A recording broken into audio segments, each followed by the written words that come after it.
Speaker today. I'm sure most of you know Reverend Anne already. She has been our part-time minister for the last few months. And we have one more Sunday service with her next month on the 19th of November. So I don't think I need to say anything more about you, Reverend Anne, other than to thank you for your wonderful contribution to our little community. Thank you. Thank you, Heather. What is rooted within us repeats. And first, we'll begin with the path of emergence. Every human life, every form of life begins in a moment of growth. We grow first in the quiet darkness, emerging from cell to being, to live out the story that is handed down to us through our genes and our cultural evolution. We will carry this legacy within the experiences of our own unique trajectory, with our own unique interpretations, until what remains in this human realm ultimately is our impact on the hearts and minds and peace and freedom of those who remain. This is the first ancestral influence, the physically carried genetic memories of who we are, passed to us in creation and birth. Now, our Rumi quotes this morning, there are 3 of them, come from the disputed translation by Coleman Barks. So I invite you to seek the essence of the message without being attached to the exactness of the historical account, which is in fact the entire message of this service, to seek the essence of the message without being attached to the exactness of our experiences. So words attributed to the Persian Sufi poet Jalaluddin Balkhi, known to us as Rumi. The breeze at dawn has secrets to tell you. Don't go back to sleep. You must ask for what you really want. Don't go back to sleep. People are going back and forth across the doorsill where the 2 worlds touch. The door is round and open. Don't go back to sleep. At this time of year, when the veil between the worlds is thinnest, we naturally turn to our roots, the place where we were planted, where our shaping began. And it's a profound gift to be able to look back, to reflect on our first days and years and encounter and find beauty and find joy and find peace. None of us, not one of us, has experienced only these things, but all of us have something, some essential nugget that encourages us to continue on our path of growth, that urged or inspired our willingness, our determination to continue toward the future. So for this path, I invite you to settle into a comfortable pose and reach backwards. We're going to just have a meditative minute in silence. Comfortable pose, reach backwards and find an early memory of beauty or joy or peace.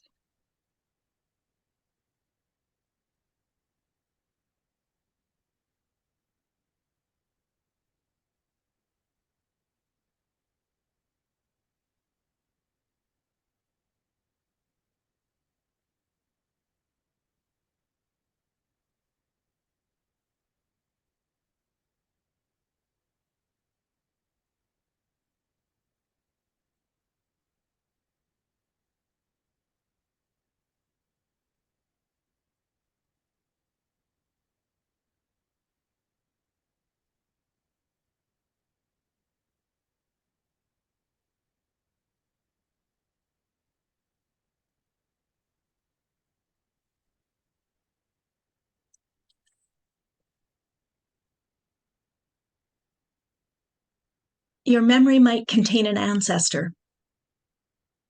If that suits you, then see if this ancestor wants to come along with you for the next 2 reflections. It's not necessary, it's just an invitation. Your memory could also have been an experience with strangers, a helpful hand or a shared moment, or you might have been alone, lost deep in the soul of a treasured book, or stomping in a fresh puddle, or swept away by a musical encounter, or catching fireflies in a jar. Wherever your beauty, joy, or peace resided, this is an important source. You might find ancestors in the next two reflections, but not all of us will. There's no right or wrong experience. The breeze at dawn has secrets to tell you. Don't go back to sleep. Who we are becomes a series of stories that we carry. As if we were a suitcase or a sponge or an anthology, we pick up moments and memories and experiences and we add them to the volume that will make up our lives. First, we grow and we gather information and we load up on the landmarks of our experiences, the music, the people, the locations, the food, the creatures. We collect a set of experiences that tell us where we come from. Often, when people talk of ancestors, we tell the story as if we owe them a debt. Like, my parents sacrificed everything to make sure we had a good life with a future in a new country, so now I feel responsible to live out their dream for me. Or this farm, or this house, or this profession has been in my family for many decades, and I feel bad that I chose a different path and the legacy will be lost. Or they did the best they could with what they had, so I shouldn't be critical of the things they did that were unfortunate or kind. This is the second ancestral influence, pressure.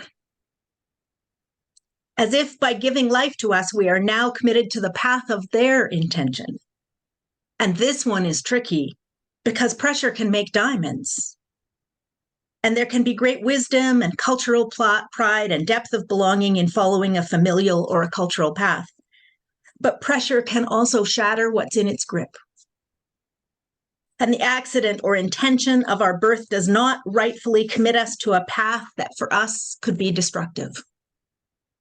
One person's dream can be another's undoing.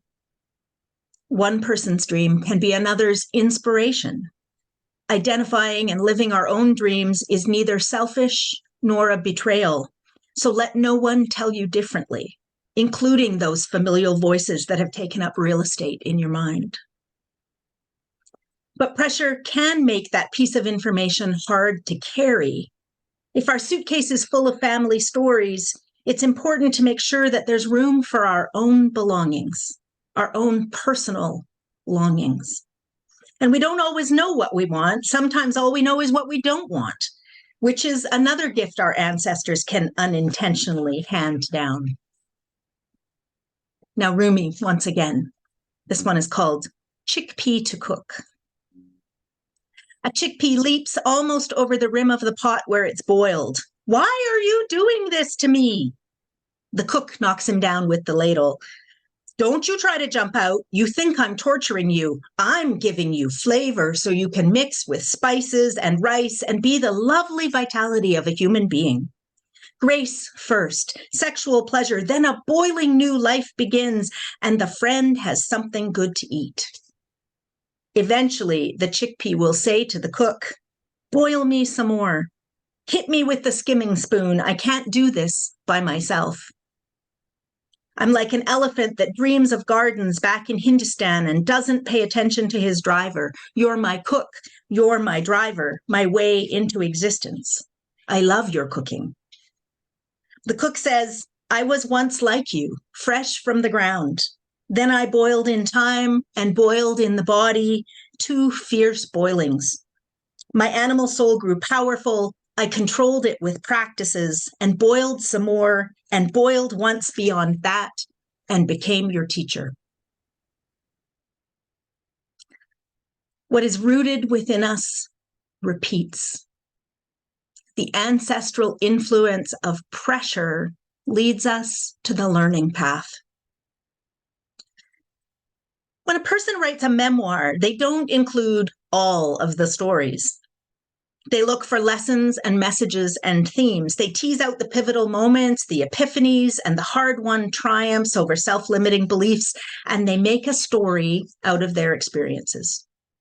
Often, but not always, there is a message, a lesson, but always there are the lessons that we will take, independent of the author's effort.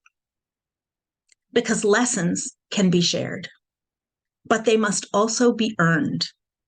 We can know something in our mind, but experiencing it in real time is a test. A student doctor doesn't do their first surgery on a live human on their first day.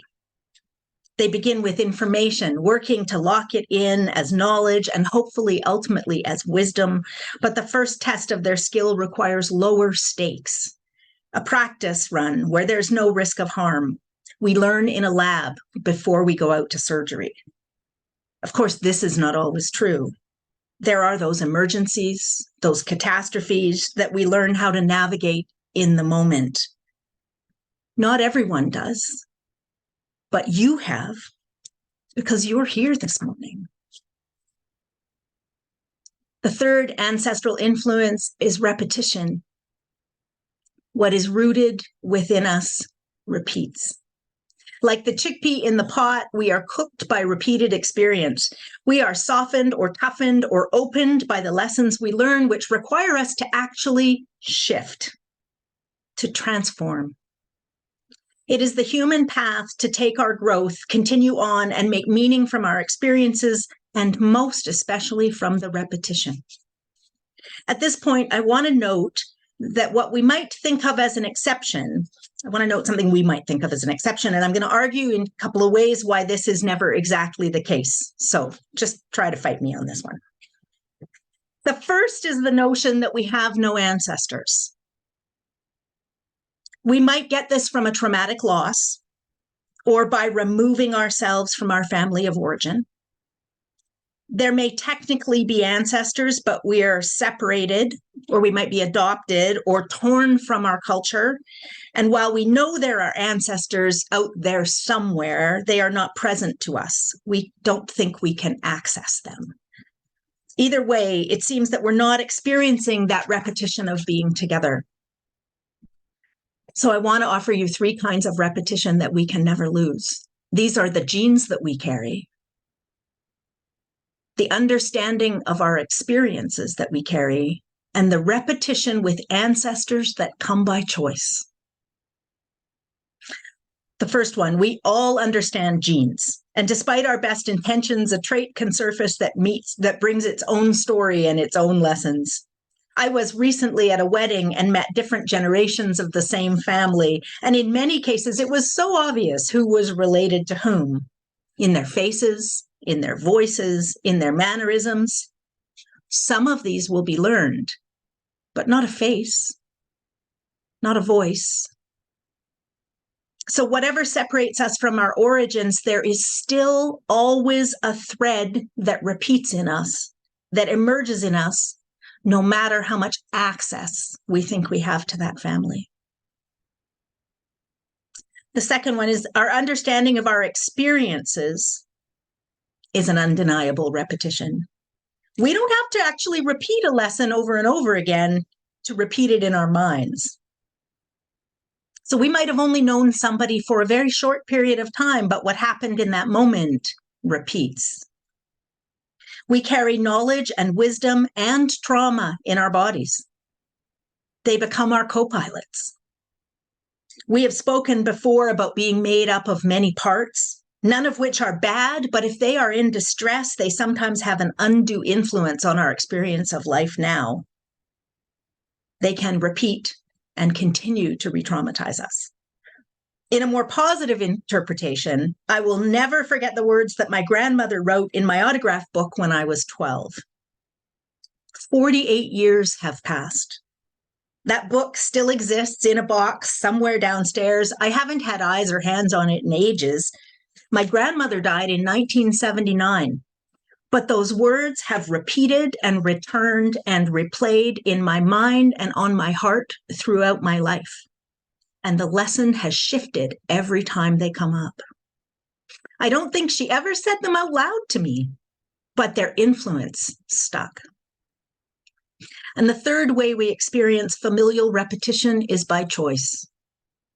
Our UU faith is a good example of this. While lineage, being able to trace a teaching in an unbroken line back to its most authentic and authoritative origin, is critical in traditions like Buddhism and yoga and some branches of Christianity, it is not critical in ours. In fact, our line is full of intentional and sometimes accidental breaks and grafting. We are a people of decision and intention, a people invested in freedom, but also in the well-being of all beings, even the difficult ones.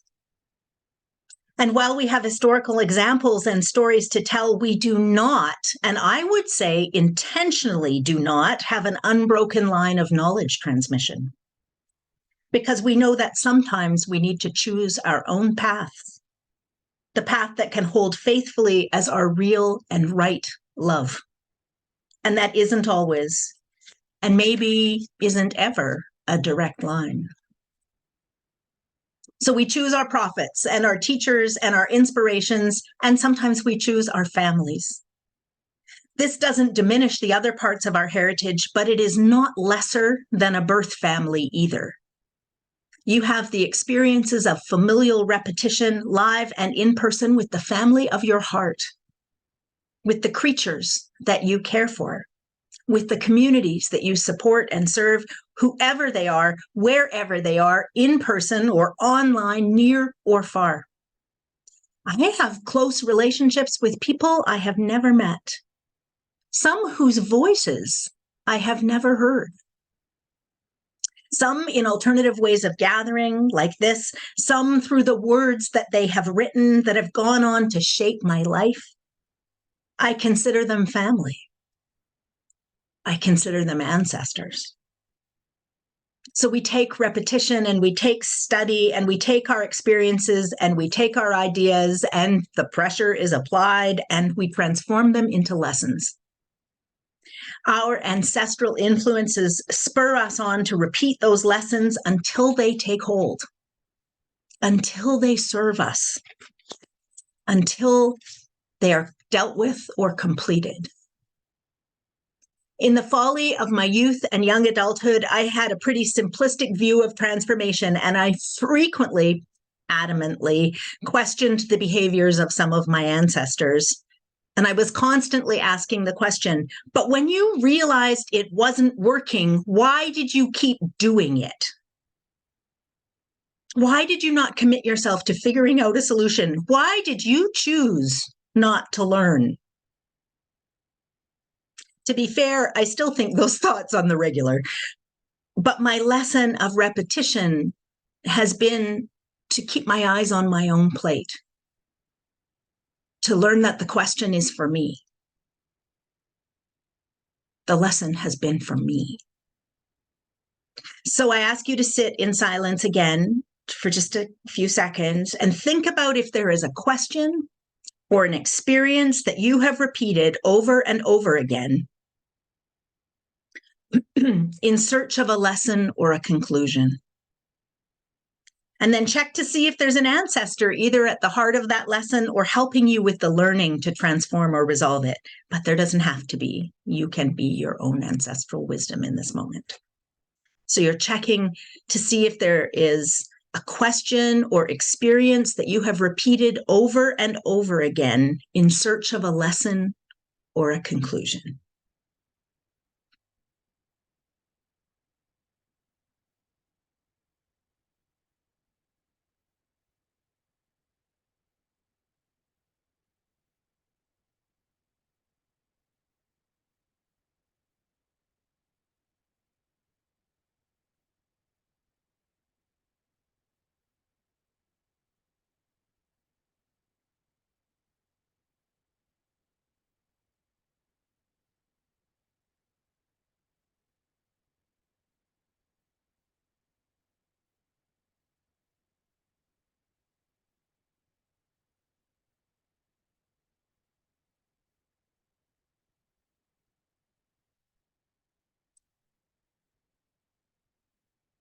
What is rooted within us repeats.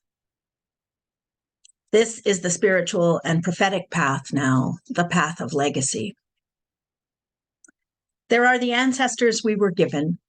There are the ancestors we have chosen. And there is the ancestor we will become. Our lives are full of pieces of information. Our quest is peace with that information. Peace, like we experience within our centered self. Peace where we have been able to take our identity, our information, the pressure, and the lessons and transform them into meaning that no longer harms us, that uplifts us, that is useful in the pursuit of a peace-filled life, a peace-filled world, from each peaceful breath to the next. If the contents of your suitcase, your sponge, your anthology are causing you harm, there is still work to be done. Don't let this be the end of your story. There is a chapter where peace can be found, and you don't have to wait for it as the conclusion of your memoir. The peace can come at any point. If you have found peace, even in moments, because we don't need to have perfect peace, we just need to be able to access it, then the task is to become a good ancestor, to leave this lesson as a legacy. We thrive as human beings on meaningful connection. The 12-step community repeatedly says, when you need a meeting will be here for you. Come. And when you don't think you need a meeting, the meeting needs you. Come. Our life labors are not ours alone. They leave a legacy. We pass our peace through connection, through community, through service, through the tools we leave for others. We help one another to find it. So for our final meditation, you have a choice. If you are still seeking peace, then please spend this minute reflecting on what's the one simple, small next step on the path to resolving what is causing you pain. And if you know peace, then please spend this minute reflecting on the legacy, the stories from your life that will serve those who follow. And if you have an intention but have not achieved it, sit with what could be your next step for sharing that. So a next step toward peace, or a next step for sharing peace.